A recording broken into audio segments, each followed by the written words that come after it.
Yeah, well, I mean, it's a huge honor to be in this position. Something I've dreamed of since I, started here at Wayne State and kind of obviously as a player.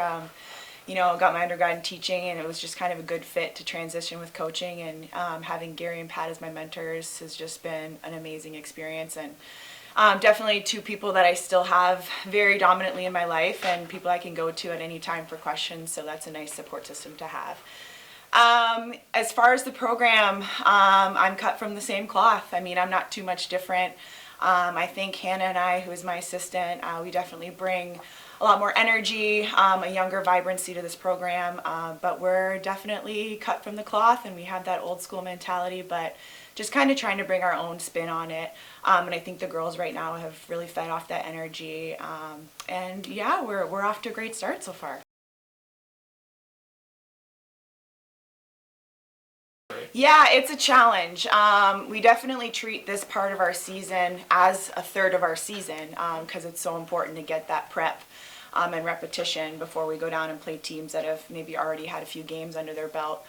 And practicing indoors is hard. We're an outdoor sport. We're used to the dirt. We're used to the sky. Our outfielders, definitely, I think they suffered the most as far as reps and really getting a true feel and trying to prepare them. And we do have a young outfield, so that's been a challenge. We're doing our best, though. I think Hannah and I are really trying to take each day and each week and adapt a new concept. And then my goal coming in was really hammer weaknesses. I wanted repetition. I wanted to give that week of practice a focus and allow our players to get better every single day, give them the week to hone in on those skills. But offensively has been a challenge for us too. I think defensively we're really off to a great start. We're really hammering ground balls. If you can field a ball off the tennis facility, off the floor, you can field the ball anywhere. So defensively they've really shown a lot of improvement with repetition. Offensively is a challenge in the cages because it's just, you're right, it's about getting reps and seeing the ball at 43 feet, seeing the ball come in out of the pitcher's hand instead of a machine, but also not working our pitchers too hard either. So that's that fine line and that balance that we're trying to work right now.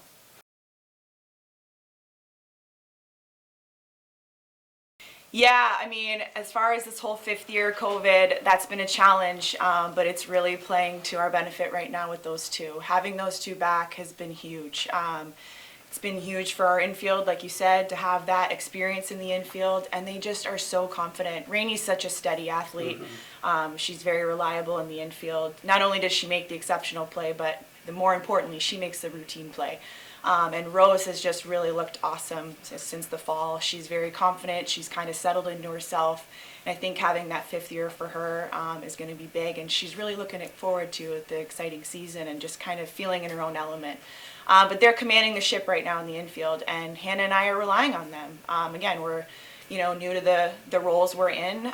Even though we have that experience, it's nice to know that those two are there to also give an extra set of eyes in the infield. And we've told them we're counting on them to relay information in the infield if there's something we don't see. And they've definitely stepped up in those leadership roles and have handled that quite well.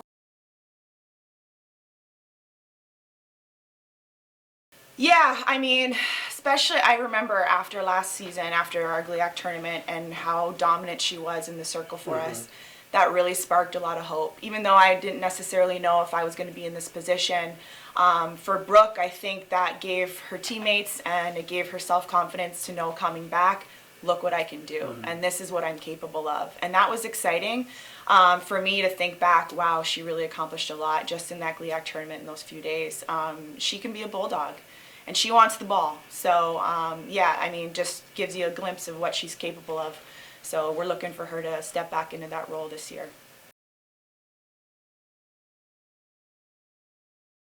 Yeah, I mean, obviously losing Brooke behind the plate is a loss for us for sure.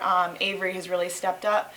Becky, too, has also stepped up. Becky is someone who looked good last year as well and then unfortunately got injured in the Duchesne building when we were practicing, so that kind of put her behind the eight ball, but she's picked right back up where she left off in the wintertime, and she's looking good, and our whole catching staff's looking good. And that's another thing that I'm expecting from our program is everyone can step up, and we need the rest of our team to step up big time and fill some shoes here.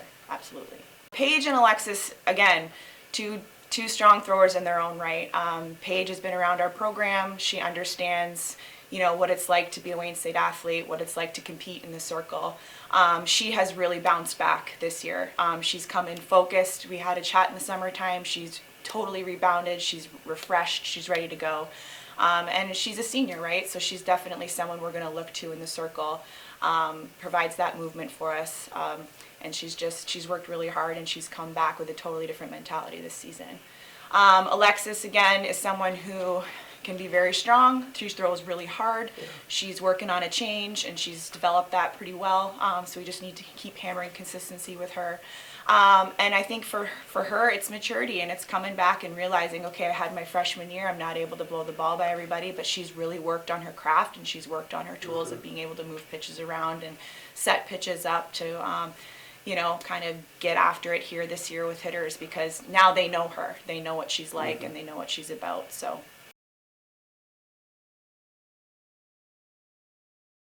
Yeah, I mean, obviously, when you say that, it sounds, whoa, it's a little alarming. Jeff White's stat. Yeah, that's a stat. I think, I saw it in the fall.